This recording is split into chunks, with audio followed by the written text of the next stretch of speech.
Olá pessoal, o vídeo de hoje não é para todo mundo. Se você não está confortável com a possibilidade de ter as suas crenças abaladas, saia desse vídeo agora. Aqui a gente vai falar sobre o perspectivismo de Friedrich Nietzsche. O que Nietzsche quer dizer quando ele afirma que não existem fatos, apenas interpretações? Isso deve ser tomado como um fato ou como uma interpretação? A gente vai olhar exatamente aonde esse pensamento aparece na sua obra e examinar o que Nietzsche quis dizer.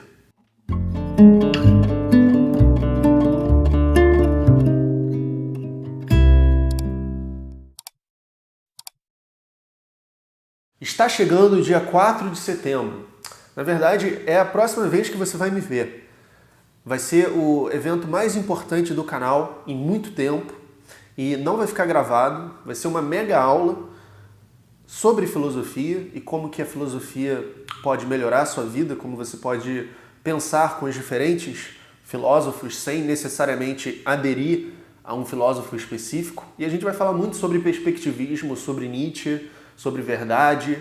Então entre no grupo, clicando aqui no link que está na descrição desse vídeo. Entre no grupo do WhatsApp que já está enchendo, tem limite.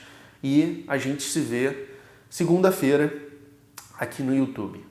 Bom, o perspectivismo vai aparecer num fragmento do espólio literário do Nietzsche. Isso significa que, por algum motivo, ele não publicou.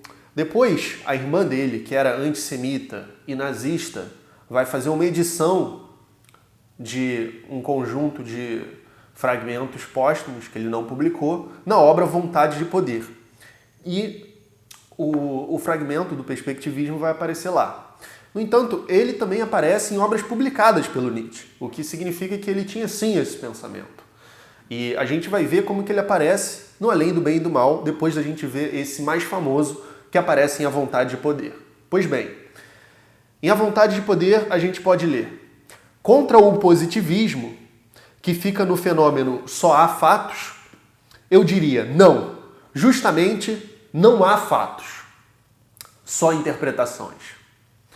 Tudo é subjetivo, dizeis, mas já isso é interpretação. O sujeito não é nada de dado, mas sim algo a mais inventado, posto por trás. Vontade de Poder, 481. Então vamos examinar esse pequeno afótico. Primeiro, ele está se reportando ao positivismo. A doutrina formulada por Auguste Comte, que acreditava no potencial da ciência para encontrar a verdade última das coisas. Portanto, Nietzsche diz que o positivismo fica no fenômeno só há fatos. E aí, em seguida, ele diz, eu diria, não, justamente não há fatos, só interpretações. E aí, uma outra pessoa poderia dizer a próxima fala, que é: então tudo é subjetivo, dizeis, ele escreve. Mas já isso é interpretação. Por que já isso é interpretação? Porque subjetivo diz respeito ao sujeito, mas o sujeito também é uma interpretação, a ideia do sujeito. Inclusive, Foucault vai falar muito sobre isso, do homem como uma invenção moderna, muito influenciado por Nietzsche. O sujeito, Nietzsche diz, não é nada de dado, mas sim algo a mais inventado, posto por trás. Então, o sujeito, para ter uma subjetividade, precisa ter o sujeito. E já o sujeito é uma interpretação. Então, dizer que tudo é subjetivo também é uma interpretação. Agora, quando Nietzsche fala isso deve ser tomado como um fato ou como uma interpretação? O Nietzsche era tão brilhante que ele anteviu esse problema.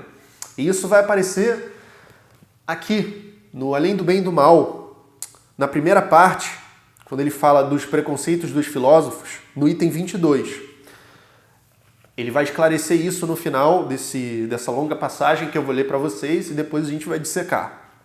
Na condição de um velho filólogo que não pode abrir mão da maldade de apontar o dedo para artes de interpretação ruins, peço que me perdoem, mas essa lei da natureza, da qual vós, físicos, falais tão orgulhosamente, como se apenas existe graças à vossa interpretação e vossa péssima filologia.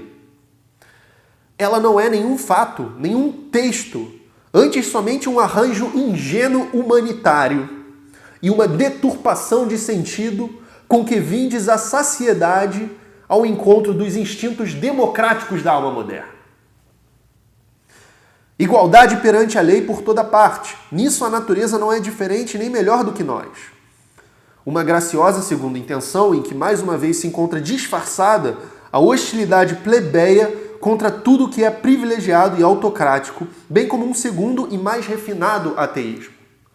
Ni Dieu, ni maître, nem Deus, nem mestre. Assim também o quereis vós. E por isso, viva a lei natural. Não é verdade? Mas, como foi dito, isso é interpretação, não texto.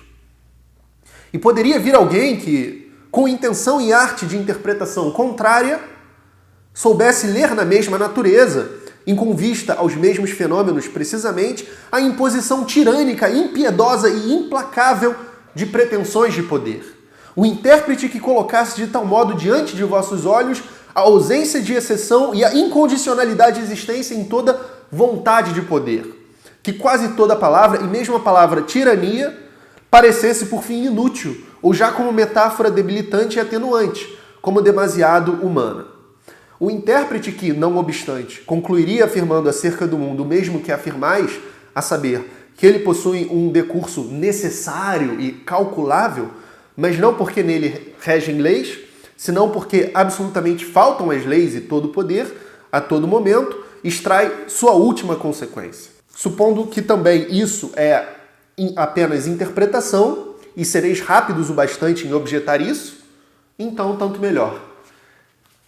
Então o que ele está dizendo aqui é que na modernidade a gente criou esse novo ideal humanitário, racionalista, cientificista, positivista, de pensar em leis naturais e olhar para a natureza como algo até democrático, como algo bondoso.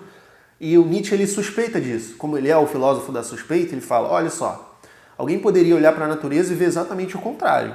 Poderia ver tirania, hostilidade, vontade de poder, que é o que o Nietzsche aponta como um princípio ontológico não metafísico, como os instintos, as forças que estão em jogo na gente e também nos outros seres que querem aumentar suas potências. A vida quer transbordar, ela quer ser mais. Mas isso também é uma interpretação. E aí o Nietzsche ele diz aqui no final, mas alguém poderia objetar isso. E aí ele fala, pois bem, tanto melhor que seja uma interpretação. Porque é isso que ele está dizendo. Ele não está querendo colocar, não, todos vocês estão fazendo interpretação e eu quando falo que a vida é vontade de poder, isso é um fato. Não, ele reconhece, olha,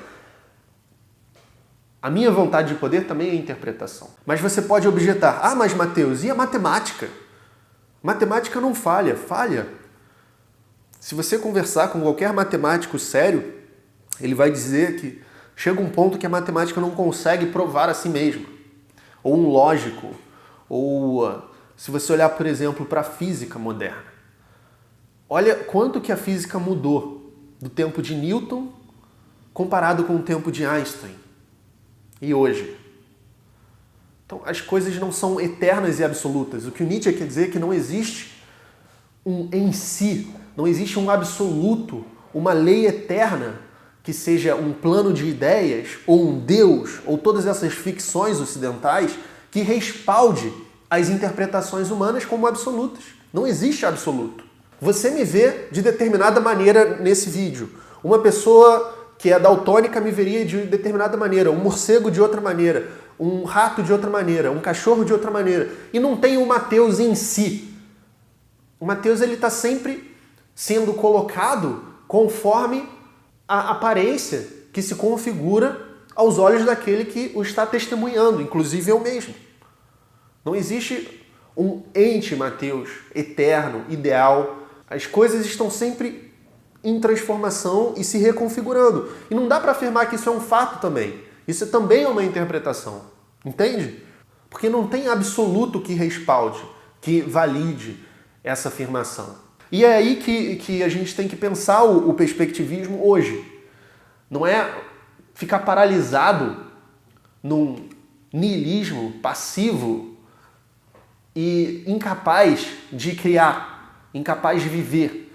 A gente precisa criar boas interpretações e construir uma vida, uma sociedade de afirmação da vida.